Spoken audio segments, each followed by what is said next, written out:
Oke, kita lanjutkan ya. Apa tadi di part 3 tadi? Part 3 tadi saya menjelaskan tentang 3 tipe perubahan sistem ya. Kemudian saya bicara tentang bab 1, bab 2. Kemudian saya ingin melihatkan lib-nya ya. Sebenarnya di sini maksudnya adalah Anda bisa melihat, Anda bisa mendownload ya, Anda bisa mendownload beberapa ebook ya, Anda bisa download ya.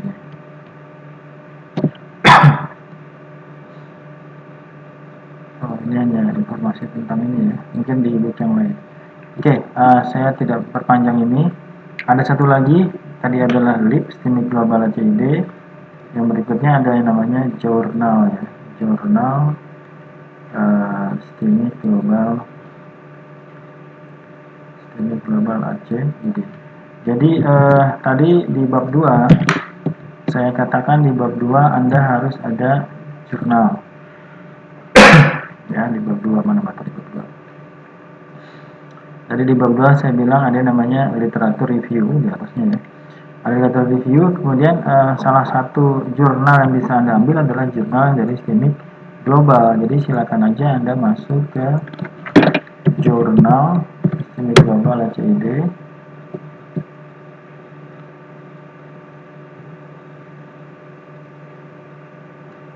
Ya, nah ini ya, ini adalah jurnal kita. Yang belum tahu ya, silakan di sini. Sudah ada 2 bahkan ya. Ini yang lamanya, ini ada yang barunya. Coba kita main yang ke baru ya. Masuk ke sini. Kemudian biasanya melihat di archive ya, di sini udah ada 2, ini yang baru ya.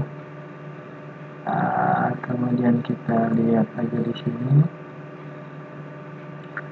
Oke, table of content ya, di sini ada 1, 2, 3, 4, 5, 6 ya, ada 6. Nah, ini yang baru, tapi kalau kita lihat yang lama, ini jurnal Siswotek nih, masuk nih,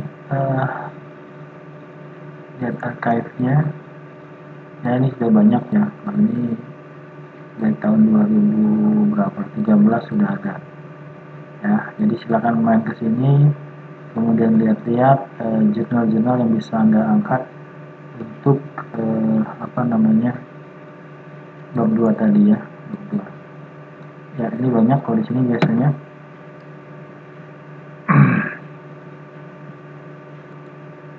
Ya, nanti di sini ini yang kelihatan cuma abstraknya aja ya. Ya kan ini juga enggak, ini jurnal ya, ini abstraknya. Kemudian ini kalau kita melihat isi dari, kalau Anda belum pernah lihat jurnal ya, biasanya ada 7 halaman.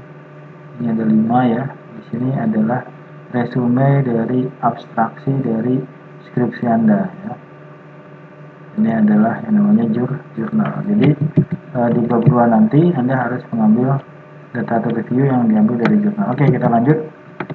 Supaya kita bisa masuk ke bab 3 ya. Bab 3 itu bicara apa? Bab 3 itu adalah, di sini kalau saya tuliskan garis besarnya, ketika kita ingin membuat sistem ya, maka kita bicara namanya adalah, di sini namanya adalah analisis sistem yang berjalan ya. Kalau Anda bekerja di sebuah sistem, kemudian Anda angkat sistem itu sebagai skripsi, maka itu akan lebih mudah karena Anda akan lebih memahami bagaimana sistemnya berjalan gitu ya. Jadi ketika kita ingin merubah sistem ya, berarti ya ada 2 pihak, katakanlah ada customer yang mengerti sistemnya ya. Kemudian di sini kalau saya ambil istilahnya adalah di sini ada yang bicara tentang, bentar ya, saya mau ambil istilah yang digunakan di sini. Ini di awal-awal.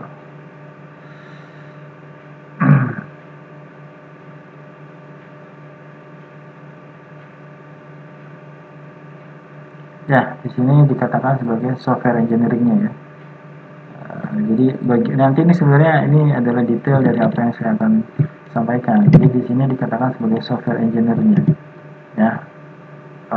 Kalau di sini katakanlah developernya aja gitu ya, atau bahasa Indonesia-nya pengembangan gitu, pengembang perangkat lunaknya gitu ya. Ini bagus lah, pengembang perangkat lunaknya. Oke.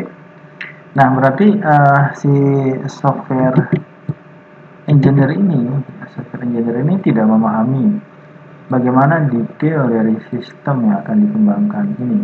Yang paham adalah customer, tapi customer tidak bisa membuat aplikasi sendiri. Ya, bisa aja divisi dari IT-nya gitu ya. Tapi tetap saja yang akan menjalankan, yang mengerti sistem yang berjalan adalah customer-nya ini.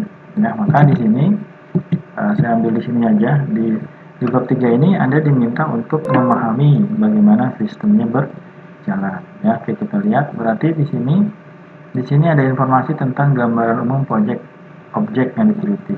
Ya, bicara tentang sejarah singkat. Ya, ibaratnya berdirinya kapan, siapa yang punya, macam-macam. Ini biasa ada visi misi, kemudian ada WT-nya, siapa saja di situ, kemudian tugas-tugasnya ya, wewenangnya, kemudian biasanya ada struktur organisasinya juga. Oke, ini untuk memahami sistem yang berjalan, kita bisa dilihat dari semua ini ya.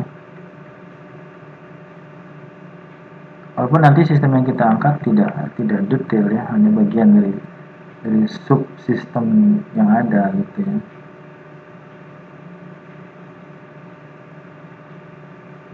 Oke, ini yang tadi saya bilang struktur organisasinya.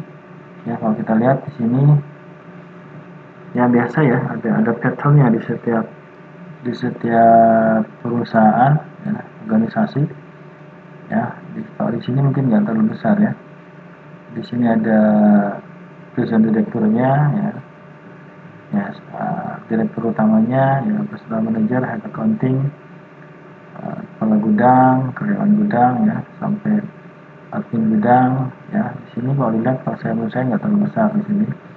Nah, tapi yang penting di sini adalah bagaimana Anda menjelaskan sistem yang akan Anda angkat, subsistem lah ya.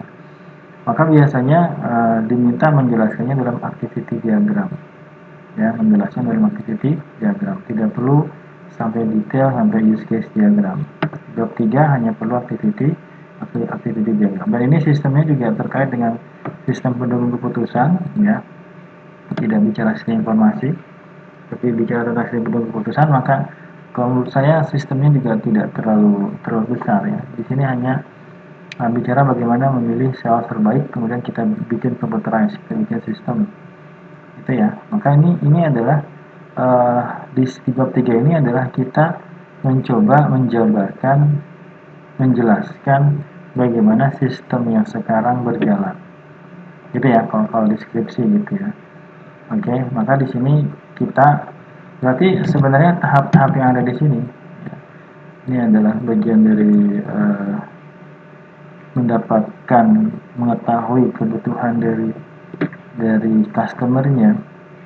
Di sini dikatakan kalau boleh saya masuk ke sini ya.